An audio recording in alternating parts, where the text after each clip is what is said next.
African parents, they have a different perspective, and she came over in the 60s. Right. So she had that experience coming over, being African, being ostracised in a racist environment. Doesn't sound like much has changed. Nothing's changed. Nothing's changed. Come on now. I suppose things have changed probably from the 60s, but it's the same type of thing. So it wasn't a question of me saying, Mum, I want to be a teacher, and no, you can't because it's hard for black teachers. But I think she didn't see my commitment. So she was like, you're not serious. So it's more like a question of you're not serious, but get serious. Hi, welcome to Blacticulate, a podcast series featuring UK young black professionals, where we find out how they do what they do, so you can too. Or not. After all, it is your life. Well. Sound levels were good. I'm good to go. How are you feeling? Fine. Yeah? Yes. Okay, there you go. All right, guys. Welcome to another episode of Blacticulate.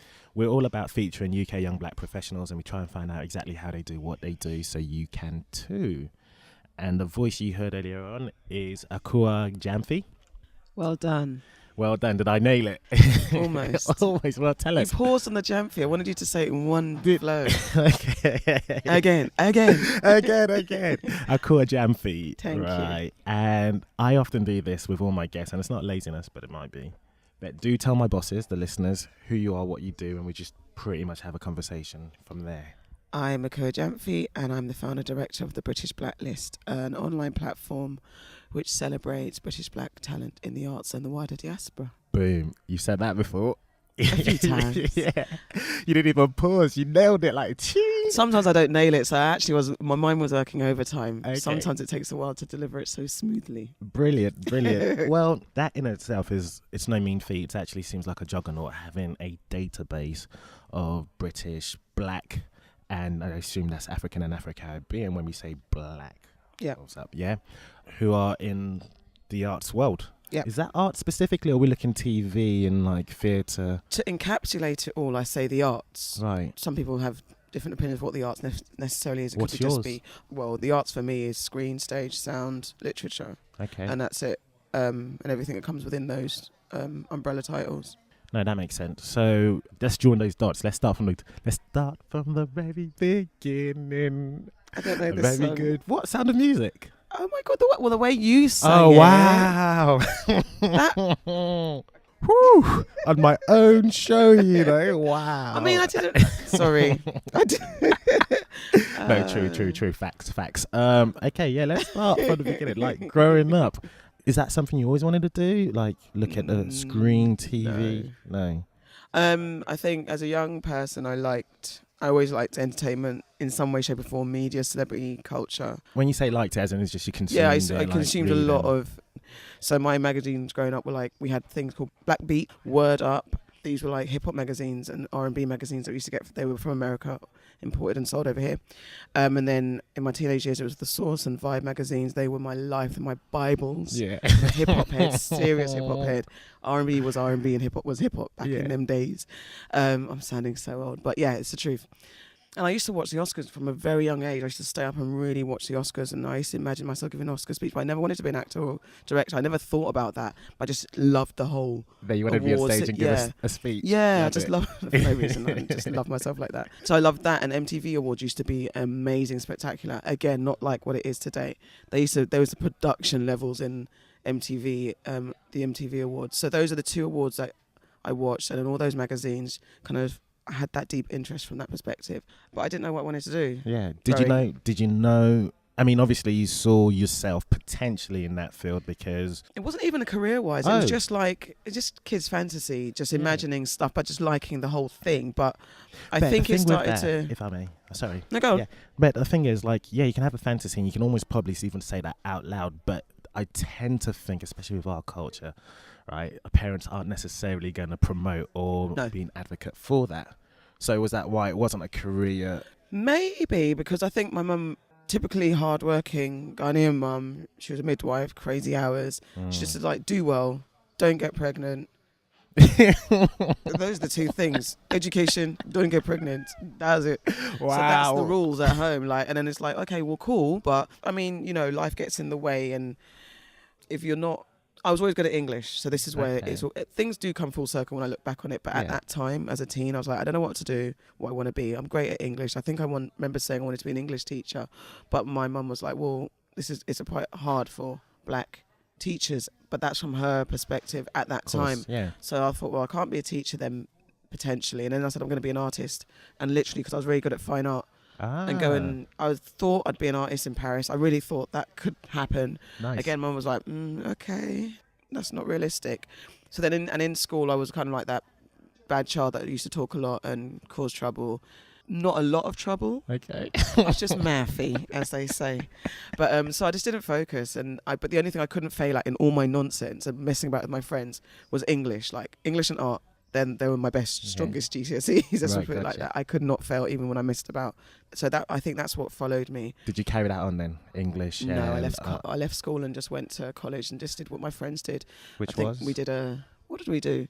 We collectively did a fashion course first and thought we don't like that. So I went to visit, this is a very bad story. I went to visit my friend at Hammersmith of West London College. After about a month or two at Croydon, she was like, come and see me. So we went up there. And I swear, it's like the first 5 boys that walked past. I was like, yeah. Me and my friend were like, yeah, this is us. Oh, yes, we can do this. So, because I grew up quite sheltered in South London. So it was like coming to West London and being like, oh, my God, there's other people. Everywhere. Yeah, man. Yeah. So that was it. And then again, I did kind of like, okay, let me retake my maths and maybe do a media course and do art. Again, I wasn't focused because going to a party college like Hammersmith College was back then, I spent most of my time in the common room. Okay. Playing blackjack and catching joke and again having bants, as you lot say.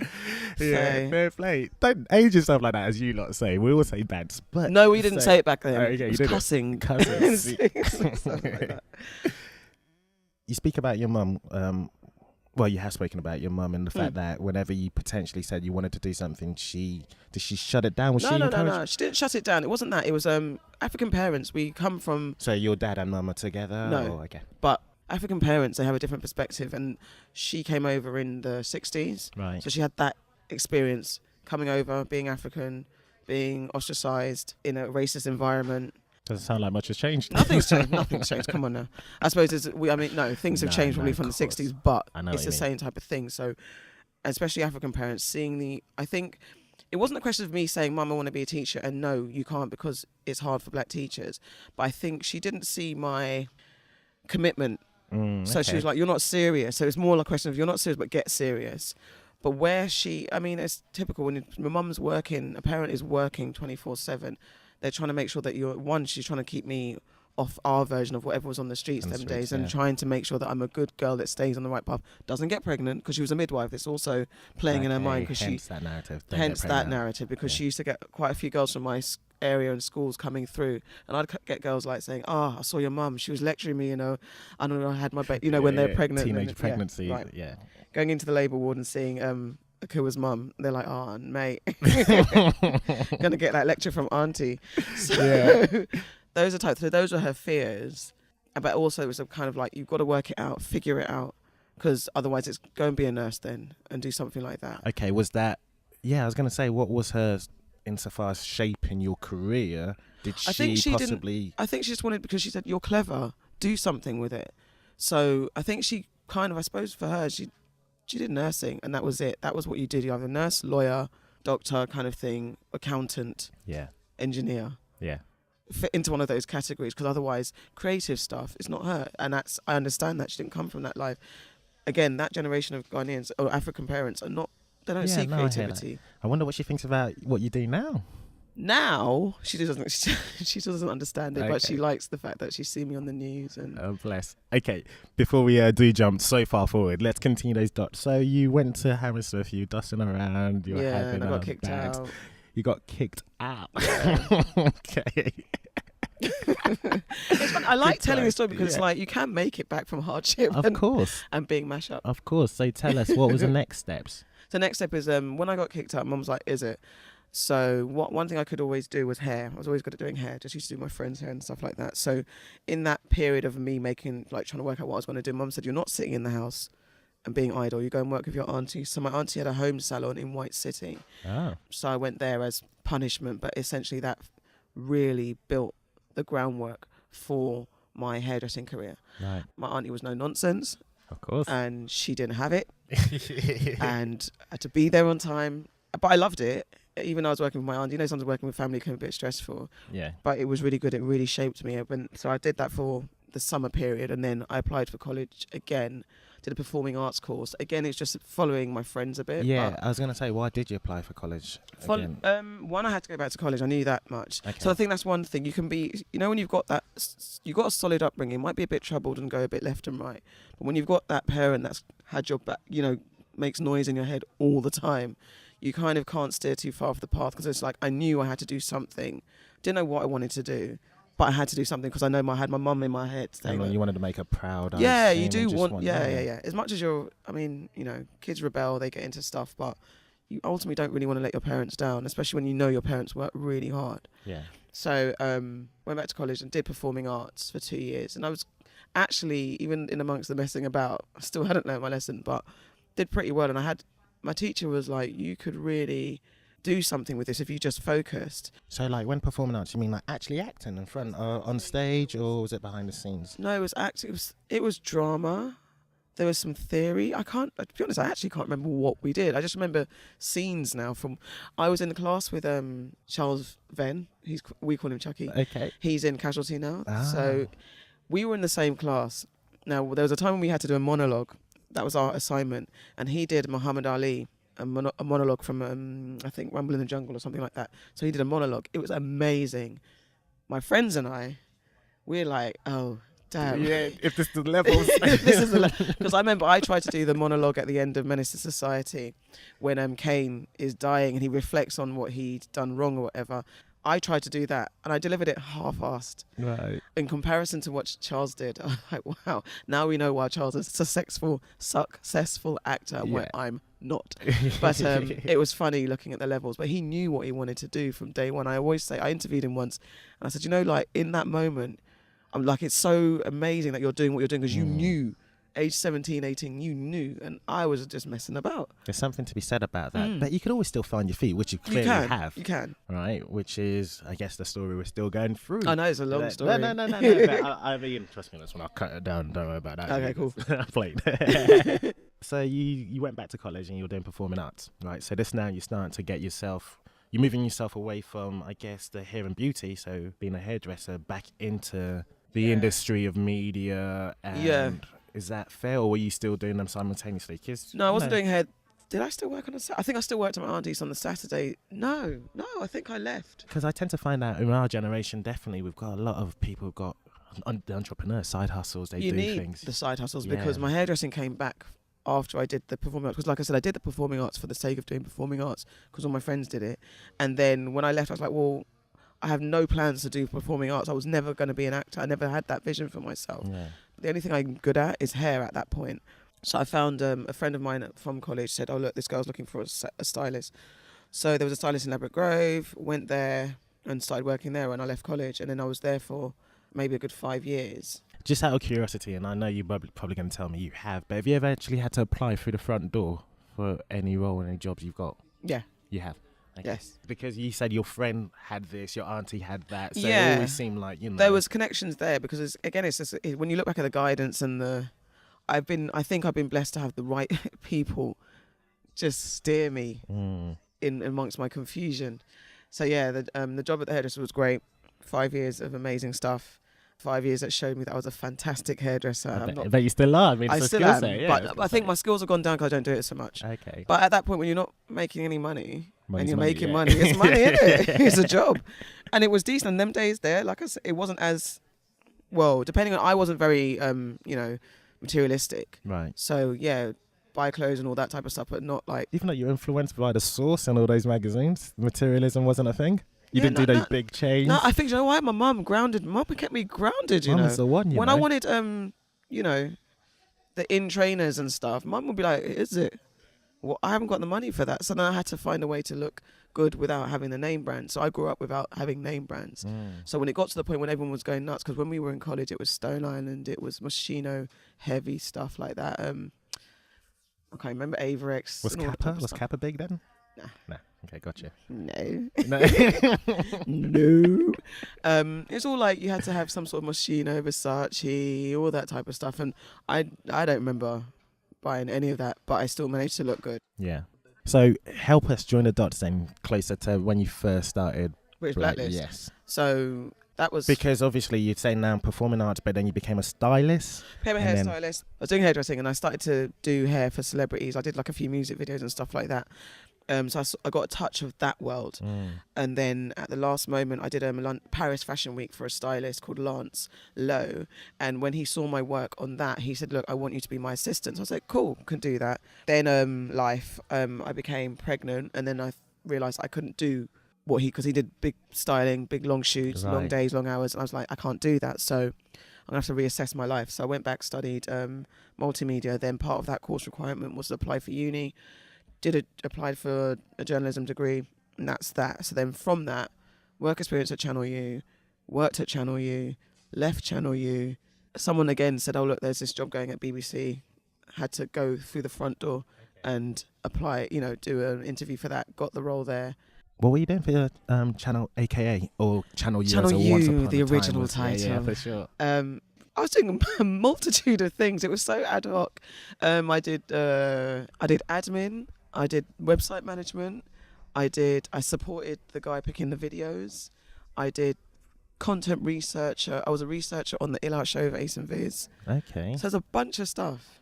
It was great. Yeah, amazing. It was a great first job. Was that something that you would advise insofar as if you don't know what you want to do per se, but you know the industry, just go into a small outfit and then try and do a bit of everything? No, because that wasn't planned. That was just work experience, and someone put me in touch with someone and said, hey, try that. But now that you do know what you did get, what sort of advice would you give? What I would say is that for me, I never knew what I wanted to do, but the only thing I couldn't fail at is what I ended up working with, which was English, and I liked media.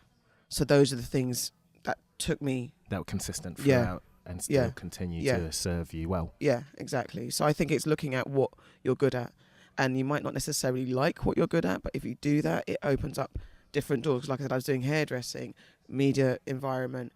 When I had to change it all up, what could I fall back on? The fact that I'm great at English. So I can't use my hands in that way. I can use my mind and my wordsmith levels. I don't think of my words. But yeah, I can't even speak, ironically. Yeah. But yeah, so using those skills is what got me to the next step. Because I thought, I'm not an accountant, I'm not going to be a doctor, and I'm not doing all that. But my words and my brain are good. So tell me about this next steps then. Because you still work for the BBC, am I right in saying No, I've that? left now. You have? Redundancy last year. Okay, gotcha. But whilst you were working for the BBC, you also established this platform. Yeah, so about 2012 I had an idea. I had done a little bit of freelance stuff, and it wasn't... Back in the day, again, online stuff was building. So I did a few articles for a few online publications, but it wasn't as big as it all is now. And I think it might have been that I was trying to research something and thought, okay, I can't find any information about this British black person potentially. And then my brain started to tick because I was looking at something about films, like black films. How do you know what's still in existence, what's been deleted, and who's archiving and documenting that? Because then my idea was to do a database of every single black film ever made across the world. Ever. Across the world, wow. Globally. Listen, I was ambitious. I know, it's awesome. This was my plan. I was like, okay, how do I do this? So I started listing everything and researching it. And it's when I got to the UK stuff, I was like, well, there's not much on British black film. Maybe I should turn it around and focus on that and see what's going on. How were you listening to it? Just out of interest. Spreadsheet? Excel? I had an Excel sheet. See? And you just Googled? Yeah. Yeah. I think I like lists and database. I think I like that. So doing that research was amazing, actually. So I had everything categorised and listed. And then when I got to British film, I was like, okay, there's not much there. So I thought, let's do something with that. And then when I was looking into the people that are in these British black films, I was thinking, okay, so obviously we talk about the film, we need to talk about the people. So then let's list the people too. And then I was like, IMDb. And then it all started to come together and become... IMDb, that's what I'm assuming. That was my reference. Yeah, exactly. So then I thought, maybe I do this. And then it just turned into this whole world, and it became person-facing more than just doing films. Right. And then because we are, as black creators, people are like this anyway, but as you said, we're entrepreneurial and we have so many skills. We're multi-skilled because we have to be, especially in this climate where being black doesn't necessarily, doesn't guarantee Say with your chest. access Say with your chest. to everything. So, and it makes sometimes the levels is harder. So because we do so many things, I realised that actually this one actor, I always use Ashley Waters. He's a rapper, director, writer, all these type of things. So how do I document that? He's worked on film, TV, stage. That's when the whole world became TV, screen, film, and if you've written a book, and if you've directed, if you've written a film, and all that type of stuff. So yeah, it just became this big old thing. Wow, this is again a huge mountain, and Massive. thank you for even starting that journey. Just on behalf of myself and everyone who might be listening. Thanks. So, what are the steps? How do you, apart from obviously Excel and documenting and listing and going on Google, do you get people coming to you? Because I'm just thinking from my listeners' perspective, let's say they themselves were an actor or a director or producer or anything. Do they submit themselves to you? Yeah, at the moment. Or what's your qualification? What's your criteria? At the moment, we're having a little bit of an overhaul. So I'd hate to say that this is how you do it, because it's going to change. Okay. So, but in previous years, I had people out there on the database, and if you had stuff going on, you'd let me know, we'd update it. Or if people I want to be on it, send me your details, and then it'd go up on the... Okay, so you don't qualify insofar as, this is going to sound elitist, and I don't mean it to, but a certain level of professionalism. When I first launched, I think my thing for when I first launched, you had to have made something within a certain time frame of, because I launched in 2012, so I think I had like a 5-year window. Like if you hadn't made anything in 5 years, then I'll just take it that you hadn't really been doing anything, because otherwise you could have anybody. Yeah. And then it had to have made an impact. And that doesn't necessarily mean it's been on mainstream something. It just could have been underground, just made an impact. Like say if Big Shaq had that, I would have been like, well, he can qualify to have a profile because he's obviously made a cultural impact. That was my little criteria, because I felt I'm a newbie, come out of nowhere, going to drop this thing and say, hey, I'm this database of, talent. Trust me with your information. So I thought I'd build a reputation first. Tell me about that. What are those steps of building a reputation? My thing was it had to look good. It had to give quality information and just be respected, because I felt like we are harsh on ourselves. The industry is harsh on black products anyway. It's going to go through an extra level of scrutiny to be accepted and to be trusted. We ourselves put ourselves to an extra level of like, are you good enough? What are you doing? Who are you? Yeah. How are you doing this? Don't want to work with black businesses. Yeah, there's that whole thing and professionalism or unprofessionalism, as it were. So I thought the main thing is whatever I'm putting out there has to be on point, and that's it. And I know I've made so many mistakes along the way, but that was my driving force. Yeah, I hear that. And then finding people to support this vision with me that can see, work to the same level of excellence. That's all it was. And it's just being consistent every day, had content going out. Because when I did the database, I realised that while I'm building up trust there, I need to keep people coming back to it. So I added on the editorial bit. So that's like where we did news, reviews and interviews. Right, but gotcha. at first it was just news, because again, no one's going to let you through the door. They don't know who you are and you've got no numbers. So it was just talking about what's going on in the industry and making sure we were on point first. You're with the always news visible, and so stuff. whenever someone Googled, hopefully you guys would be definitely so on the first page yeah, and whatnot. Exactly. Yeah, I'm just curious, what website did you have a template or the design aspect? It's almost the nitty gritties that I'm really trying to get through. So when people are listening, going, okay, I want to also create a database on X. It doesn't necessarily have to be. I think for me, it was just when looking at the design, I can't remember. That's really bad to say. I can't remember who I worked with. My design was just like, it was a simple WordPress, right? But it was manipulated to accommodate the database. So it wasn't just a template. It was they designed. made it bespoke to the back end, obviously. Yeah. I'm not. I remember when I worked at Channel U. It's funny when you look back and see the things that are in you, and trying to come out of you, but not in the right way. I did this database at Channel U actually. Okay. And I don't know if it's still there, but I remember doing a version of the British Blacklist at Channel U for Channel U, because I was thinking, we got all these grime artists, no information on them. Mm-hmm. So I did research. I remember doing Kano's profile. I remember doing Akala's profile, and I just went in and said, look, we should have this on our site. And then I remember redesigning the site, and it was so bad. Like I went into Photoshop. That thing wouldn't even have loaded. The way I did Photoshop designs, I did little headers and when I think back now to what the level of work I put in, I mean, I to be honest, I should be a millionaire right now, because if I did a little bit of training, I could have been a great web designer. But It was so tacky, Yeah. but it just showed that I had something in me that I wanted to do something. So yeah, my first version was at Channel AKA, but so like I'm just trying to say I had no clue about design. No, I just knew what looked good, and I was looking at what else is in there, looking at the Vibe Online at that point, Source Online at that point, all the media magazines and pop culture magazines that I liked. I just looked at them and thought, how do we deliver content in a similar way?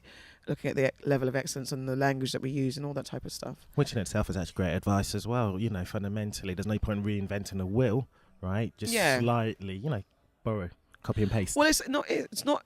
Copy and paste is dangerous because then you cannot plagiarize. No. I don't mean. I don't literally mean verbatim. Try to get me out British Blacklist, copy and paste there. No. Well, Blacticulate. I was thinking more about the audience. Like, okay, these are my industries or my lack of a better term. So look at your competitors or your peers. Yes, my peers. And look at what they're doing right. If you're going to copy things, copy the right things. Right. That's what my mother used to say. So if you're going to copy or at least learn the right things, you don't want to be doing the same mistakes as others, because some people got great, big, massive, shiny sites, but they're not hitting the mark. So just look at what people are doing and do your version of that. But do your version, because your audience isn't the same as theirs. Precisely. And even if they are, they're going to that place for that. So what are you going to do something different? You could be in the same space, but people come to you for your thing. Yeah, no, so 100%. Understand your unique, your USP, your unique power, and all that type of stuff. Gotcha. Yeah, okay, no, I'm with you. I love the back message. Just saying. I love it. So now that we've pretty much getting, for me anyway, this is the beautiful thing about Blacticulate. It's really trying to just get those resources, those tools, right, and the best piece of advice. So you're like, okay, you wanted to create a database which is fundamentally focusing on Black British, artists. Yeah. In your definition of artists, right? Creatives. So we're going to put this database, and even though individuals might actually do multiple things because they're multidisciplinary, they're still going to be in a database if they've done something within 5 years, and if they've made a solid culture. At that point, this is the old ruling, right. And they've had some form of cultural impact, then they definitely are on the list, which is brilliant. In order to do that, what you did is, I think you established your website, and you started to get a team together, or did you? And are you starting to be known or getting recognition, amongst the industry? In 5 years ago? Yeah. Or well, now 6 I years ago, assume now you are better. So the journey in the when beginning, you started, it's just, I can't remember when it all kicked in. But was there a tipping point? Sorry, I threw you so many questions there. No, it's not that. I was just trying to think, because one, my memory is quite bad, and two, which I keep getting told off about, which is, I'm probably going to get told off for saying this as well. So many things happen, and it's hard to pinpoint and say, oh, yay, that was that moment. Because when you're someone who's always always working, it's not that nothing's good enough. Everything is fantastic, and you learn from everything. But it's being satisfied with everything that's happened when it's hard, because it's like, I got so much more to do. Yeah. So recognizing the landmarks, which is not necessarily a good thing, because depending on your character, because I don't mark the things that might be significant, because I'm like, I got more to do, so that's great, well done for that, but let's not get complacent. Yeah. But if you've got one of those characters where you can get easily swayed by the lights, then I say that's not necessarily a good thing. But it's also not necessarily a good thing if you don't mark them, because it helps you kind of progress. One, answer questions like this, and two, checkpoints. It's good to see where you got, like, what it is. So back to your question, my tipping point, I'm not sure when it was. I think one of my biggest moments of visibility that really helped was when I had the and it was an impromptu, unthought of marketing thing, where I was at an event, can't remember the event, and there were people of note, celebrities there, and I wanted to take a picture of them, but I wanted people to know that it was the British Blacklist. And at that point, my Photoshop skills were still a little bit woo, a little bit way. And I was thinking, if I'm going to come back and have to come and edit a watermark and all that type of stuff, and it's all going to be long. So what can I do? Scramble. Just give them my card, because the logo was the old logo and the new logo, but the original was quite bold, black and white. Right. Give them the card. Then no one can tell me that's not my picture. And that's the thing that will set us out from anyone else, because we were there. We got that person with the card. Yeah. That became a thing. So, like, every time we went out, people were like, yeah, man, where's the card? I want to take a picture of the card. And then I remember I know we've got Chiwetel holding the card. We've got John Boyega holding the card. And it's such a blurry picture that I don't care. I will roll that picture out. John Boyega's holding the card. Chiwetel's holding the card. We've got Idris holding the card. Amara Sante's holding the card. Got some people holding the cards, and that kind of helped us get this little thing going on. And it was a very unthought of, unplanned marketing campaign, which did us a lot. How big were the cards? They're just Like actual business cards, but because the logo was the British Blacklist Yeah. in black font. So what, they just put it by their face? Literally, like, it was just that. And that's what kind of sparked off a little bit of presence about the British Blacklist, along with everything else, the content and the articles and stuff like that. And then I was looking for a team of writers. So we put a call out, didn't get much feedback. But what I found worked was that people who liked the site might get in touch and say, look, I love what you're doing. I'd love to contribute in some way. What are you interested in? Right. And then I'd get a team like that. So we built up a great stable of writers based on just either I looking at someone and saying, okay, you know what, you'll be good. How about contributing? I mean, your database, I assume you've got a huge roster of contributors and list. Like Had globally, people. or are they just UK based? No, I had UK based. Just people. It wasn't like that's a lot. It wasn't a huge roster. Right. But I was looking at you like, okay, slow down, slow. But it was a nice team of people that just saw. I either saw something in them or they saw something in TVB, and they were like, yeah. So we had a good run of people contributing, and that's how the team grew. And then you send them out to events and press places in order for you to just be on the pulse, right? Yeah, Be exactly. That news Exactly. outlet. Amazing. And I assume now a lot of doors potentially are open to you because people know who you are. Yeah. Doors have been opened now that we've been recognised. It's been amazing. The industry's we've had great support from different organisations, and they were organisations that I was like, wow, these are amazing when I was younger, and I'm actually working with them or having conversations with them. It's been ridiculous, but it is based on the strength of what we've put out there. And even though sometimes I can be, as an editor, like, oh my God, I've looked back at old articles and I'm like, oh my God, there's massive typos there, and I would have chopped that down, because you grow and evolve and your mind changes every year and every day. So, if I'm not careful, I can hack some stuff, some old stuff to death. But just on the strength of what we've generally done, we've had great collaborations and support from the industry. Yeah, I'm wondering, did the industry come to you then if they want to try and diversify their production teams, their cast? They do. Yes. So you almost pitting yourself or positioning yourself to be that. Yes. Is that one of the services you provide? Yes. Okay, because you never mentioned that. Why you just keep on saying yes like that so bluntly? And there you are. But the way she's looking at me, people, is like, yes. I was like, all right. I was sweating over there. I'm just confirming your rightness. Yeah, I was getting hot there. I was getting hot. But that is a service you provide, right? Yeah, you go on a board and you and your team will go, okay, these are the people we can bring to you. Yeah, I mean, it's not even as formal as that. People will get contacted and say, look, looking for these people, can you help us? And we do, where we can. Do you get a kickback from that? It's like, if I introduce you to, say, X. That's how the business kind of goes. Yeah, awesome. Yeah, so that's how it goes. Okay, so we've spoken about the path, we've spoken about how you've established, and we've spoken about some of the resources and tools. We've spoken about good stuff, but challenges like money. I mean, we're speaking about money now, aren't we? We're speaking about things about... Well, it depends, because I suppose it's like every individual listening and in general who wants to start a business has got their own plans, ideas, life experiences, life issues, all that type of stuff.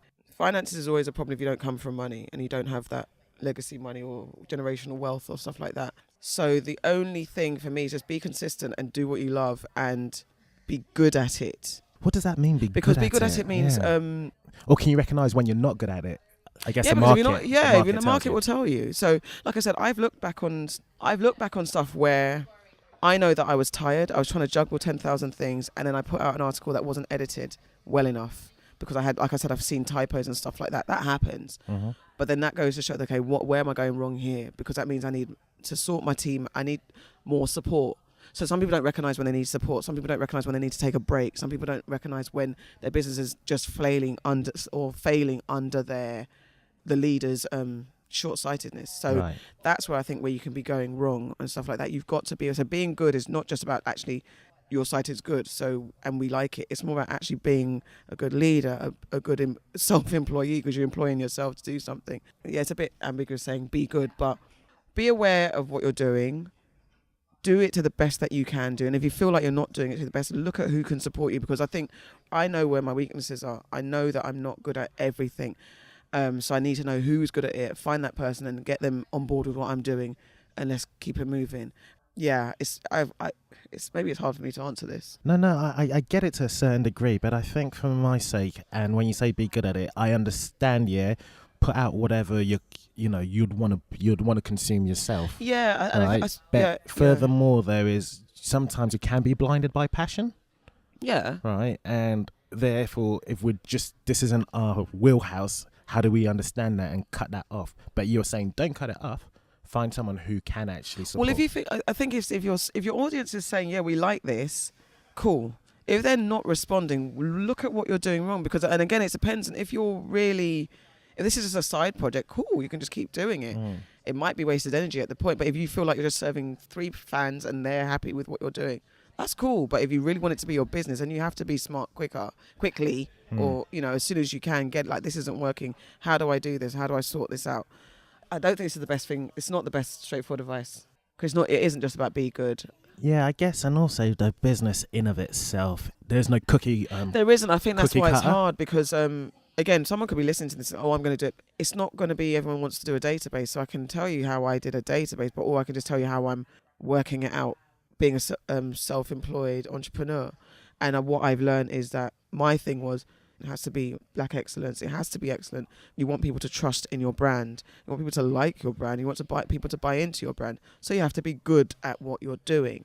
And if you're not good at what you're doing, and if your idea is great, then who are the people that can support you in making your idea, making you good at what you're doing? Yeah, no, I hear that. I think that's what it is. No, of course I hear that. And I think also, I love the etymology of the word passion, which is something we're willing to suffer for. Yeah, exactly. So knowing that, this is your mountain and it's never always going to just be an upward curve, there are going to be dips. So if you're willing to suffer for those down times, that eventually there will be great times, and vice versa.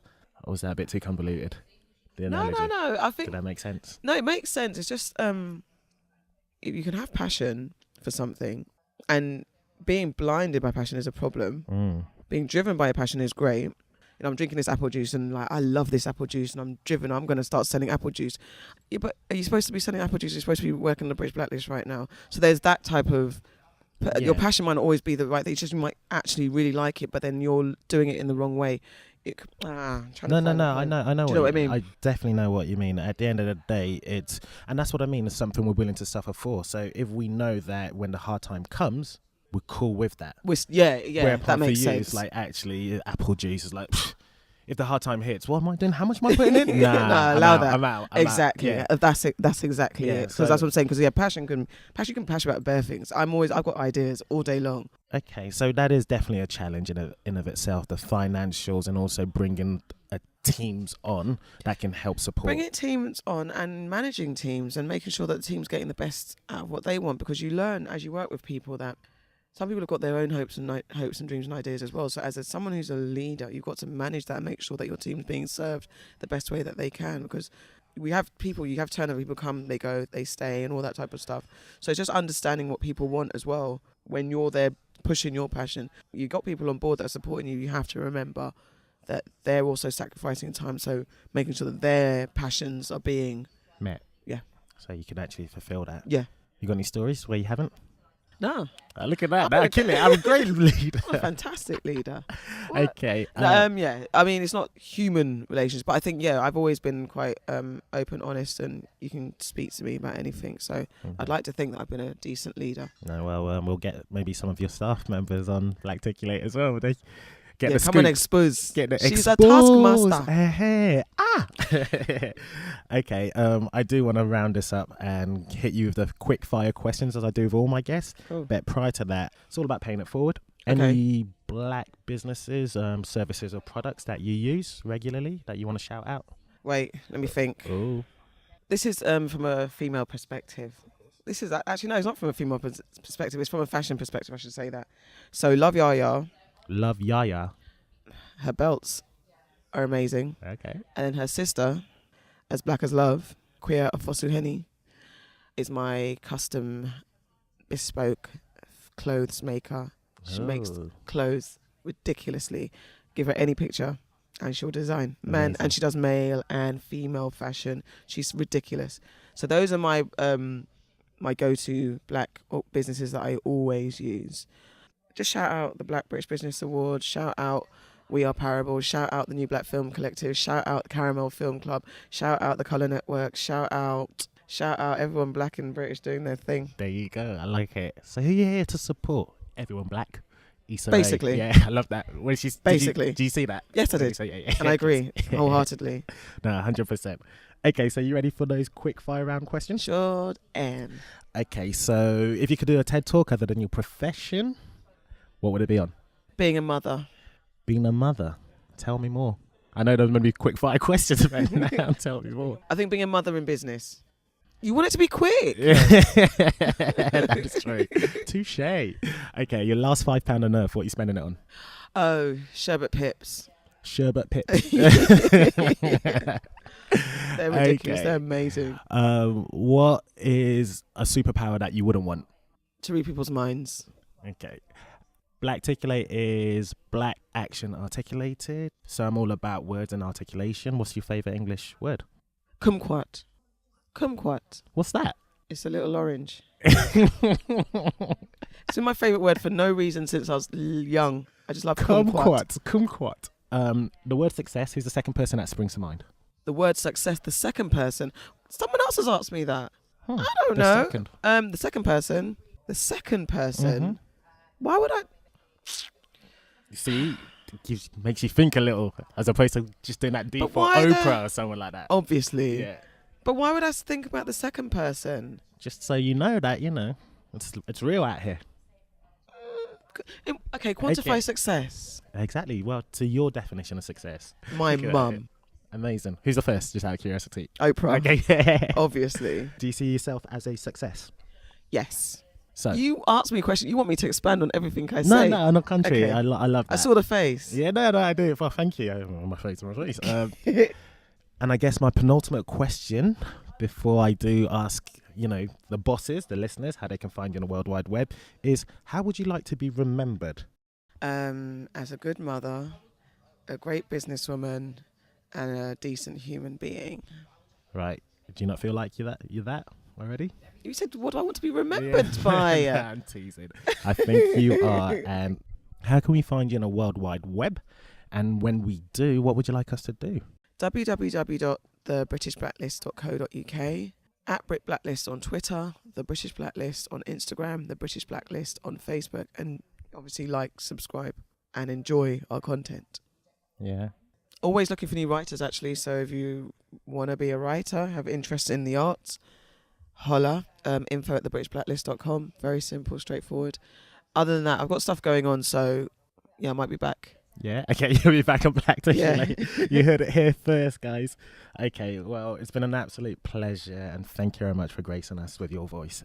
And guys, listen, as always, if you think I'm slipping, and I should be asking better questions, I'm always accountable to you. So get at me, man. Just try and make it better. Wow, that's so What's up? easy going of you. I'm going to email a bunch you should have asked me this. I'm going to wait till afterwards. Yeah. Well, that's why we'll get you back around.